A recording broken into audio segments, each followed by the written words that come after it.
Hi, if you don't know what's going on, look over here. Otherwise, what I want to do here is finish the design for the shims or the wedges.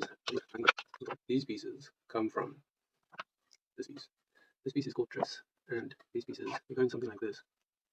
What I thought of doing is taking these shapes and seeing what I can come up with to put here as a wedge holder, and then the wedge will just be a traditional shape like this, except I'm going to make it a bit sharper. I'll show you that in a second. So this is what I came up with. That is the wedge holder, and that is the wedge underneath it. And then my original thinking was that I like the proportions of this piece, and I like the slant of both of these pieces. But this piece was a bit too wide for me on that side. This one was perfect, so then I combined both of them by taking the width of this one and laying it on top of my wedge as such to give me that initial line going that way. And then I took the thinner of the two and I placed it on the width line that I made and marked that little inlet over there.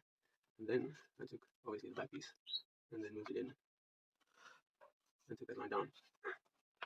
Since having done that, I've obviously made a few extra lines because I'm not sure how I want this to look. So it's just like that here, and the size of the wedge is hopefully either flush with the wedge holder or just inside of the wedge holder.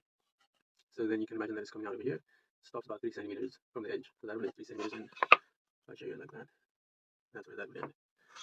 So what I want to decide is if this ends here roughly, and this comes out to here, then the wedge holder, I think, should obviously be smaller because it's running over our line over there.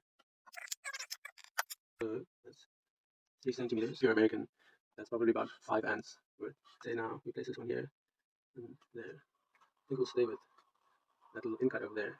And then we can either take the line of the square like such, and then have a small wedge holder like that. Then the wedge I would then prefer to be bigger, and then we can replicate that. However, I don't think I'm a fan of that square cut. So let's take the original one and let's maybe work it in or work it out. So if we're working it in, and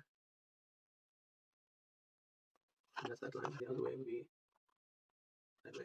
I prefer this one. Let's just check proportionately what this would look like. If we take that 3 centimeters, extend it back out, where do we end up? Fantastic. Okay, well then we're ending on the original wedge shape. Fantastic. Fantastic. Okay, so then we'll settle in spool holder, a little bit larger wedge, and then just to refresh your memory, we'll basically end up something along those lines, and then repeat it 4 times. Thanks for watching. If you have any inputs, tell me about that you might want to change about the shape.